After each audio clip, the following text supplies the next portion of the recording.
In an industry built on noise, speed, and constant visibility, real power often shows up quietly.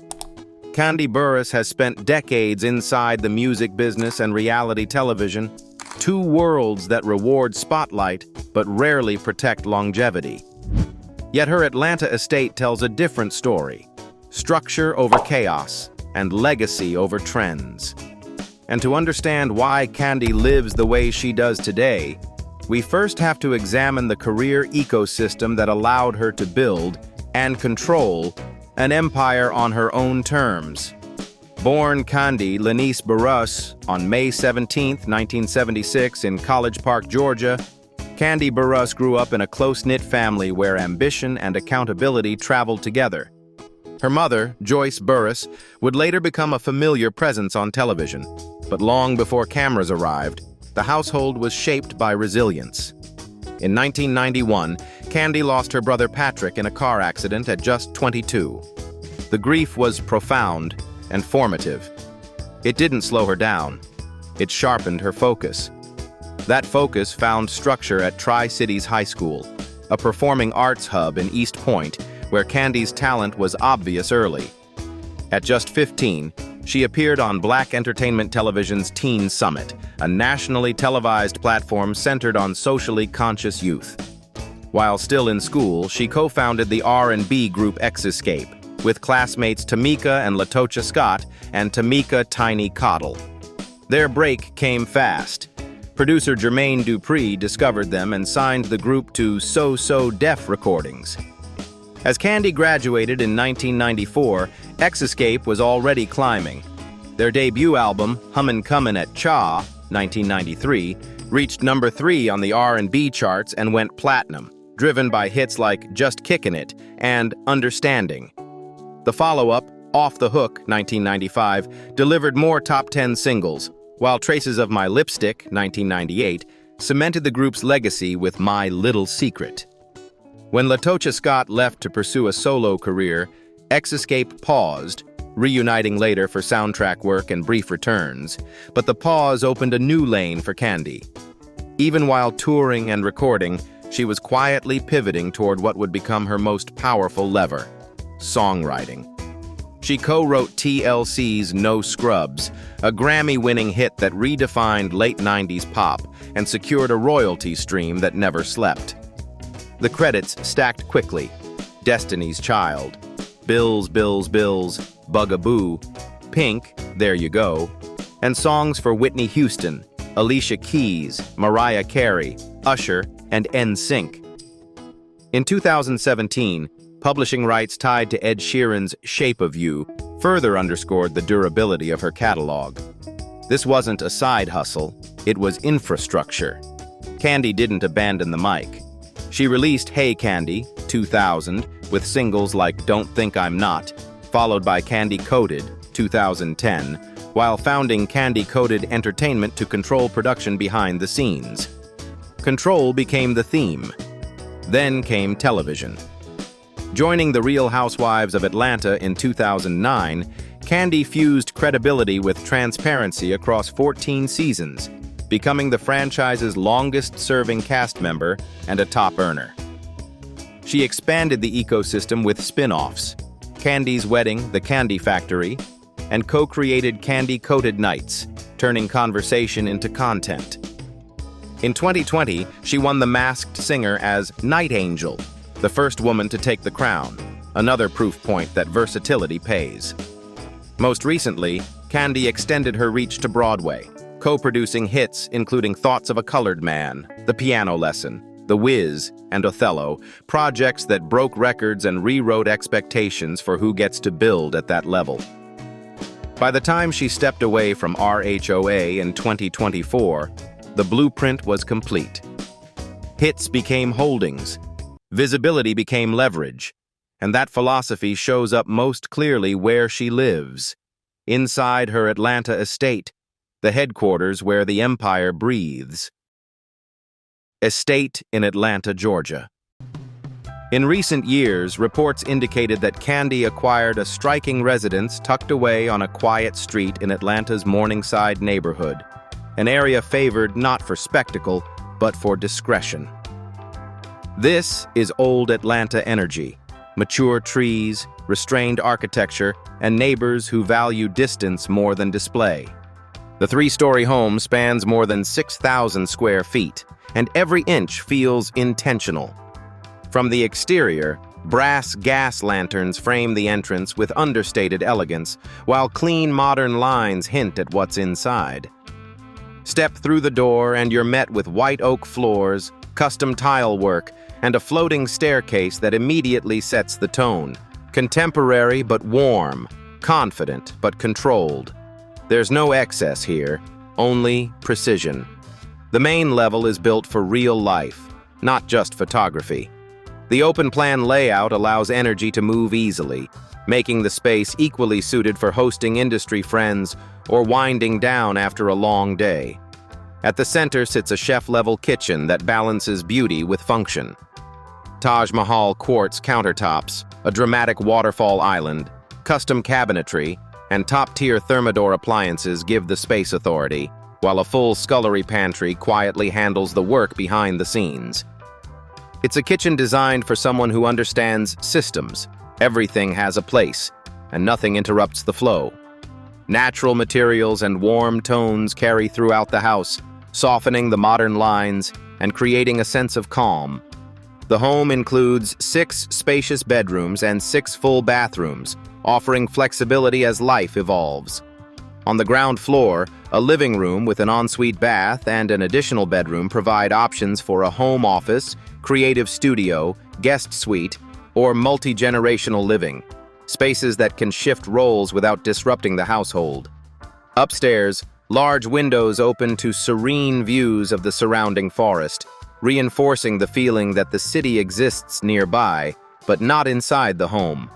The primary suite is a study in restraint. Stone countertops, a grand European-style shower, a soaking tub, and custom wardrobes are paired with thoughtful lighting that prioritizes comfort over drama. A private balcony extends the space outdoors, offering a quiet pause above the trees, a place to think, not perform. 2 additional ensuite bedrooms share the upper level, along with an extra lounge or entertainment space that can flex between family use and private retreat. Every level of the home feels adaptable, built for longevity rather than a single moment in time. The lower level adds another layer of independence. A fully finished basement apartment includes a recreation room, bar, and separate living area, ideal for extended family, a house manager, or simply keeping personal and professional worlds distinct. Outside, the property continues to deliver practicality. A 2-car garage with generous storage, a landscaped garden, and a stepped backyard already permitted for a future pool or expanded outdoor living. This home represents a clear evolution. Back in 2002, Kandi purchased her first Georgia home for $250,000, holding it for 15 years before selling in 2017. In 2012, she stepped into a 7,000-square-foot, 7-bedroom Atlanta mansion for $512,000, scaling space as her responsibilities grew. Each move was incremental, strategic, never rushed. And sustaining this level of comfort without spectacle requires something even more carefully constructed than real estate: a financial engine designed to last. That brings us to the numbers behind the quiet power: income and net worth. With an estimated net worth of around $30 million, her financial strength is the result of layered income streams built patiently over decades, not a single breakout moment. At the foundation sits music. As a Grammy-winning songwriter and former member of Escape, Kandi earns long-term passive income from some of the most enduring hits in modern R&B and pop. Songs like TLC's No Scrubs, Destiny's Child's Bills, Bills, Bills, and Bugaboo, and Pink's There You Go continue to generate royalties through streaming, radio play, licensing, and live performances. Even today, Beyoncé's tours featuring Destiny's Child material quietly send checks back to Kandi. Add catalog contributions for Mariah Carey, Usher, and NSYNC, and the result is a royalty engine that never sleeps. Reality television added visibility and serious capital. Kandi spent 14 seasons as a main cast member on The Real Housewives of Atlanta, reportedly earning $2 to $2.3 million per season at her peak, making her one of Bravo's highest-paid stars. Beyond the flagship show, she expanded the universe with spin-offs like Kandi's Wedding, Kandi's Ski Trip, Escape, Still Kickin' It, and Kandi and the Gang. For Kandi, reality TV wasn't exposure, it was leverage. Business is where that leverage multiplied. Launched in 2011, Kandi Bedroom became one of her most profitable ventures, a high-end intimacy and lifestyle brand built on direct sales, with thousands of consultants nationwide. The brand emphasizes women's empowerment and sexual wellness, turning conversation into commerce. Alongside it sits Old Lady Gang, OLG, a family-owned Southern restaurant group with multiple Atlanta locations, plus Blaze Steak and Seafood. Additional brands, Tags Boutique, Raising Ace, and Candy Coated Beauty, round out a portfolio designed for diversification rather than dependency. Then there's Broadway. In recent years, Kandi emerged as a major stage producer, co-producing acclaimed and commercially successful productions, including The Piano Lesson, The Wiz, and Othello. The 2025 revival of Othello, starring Denzel Washington and Jake Gyllenhaal, shattered Broadway box office records, proving that Kandi's instincts extend well beyond music and television. And with that kind of financial independence, Kandi Burruss has been able to focus on something bigger than profit alone, using her platform and resources to give back. Philanthropy. For Kandi Burruss, giving back has never been about press releases or polished photo ops. It has been about proximity, staying close to the realities she understands best. Around 2014, she formalized that commitment by founding Kandi Burruss, a nonprofit organization rooted in education, empowerment, and long-term stability for single-parent families and their children. The mission is deeply personal. Kandi was raised in a single-parent household, and she has often spoken about how early responsibility shaped her discipline, work ethic, and sense of urgency. Kandi Burruss reflects that lived experience, focusing not on temporary relief, but on practical support that helps families move forward with dignity. Education sits at the center of the organization's work. In 2017, Kandi announced a $50,000 scholarship initiative aimed specifically at students from single-parent households, a targeted effort designed to close opportunity gaps that often go unnoticed. Beyond scholarships, the foundation regularly provides school supplies at the start of each academic year, ensuring children arrive prepared, not behind. Food security is another consistent focus. Through grocery distributions and organized Thanksgiving meal programs, Kandi Burruss addresses one of the most immediate pressures facing single-parent families.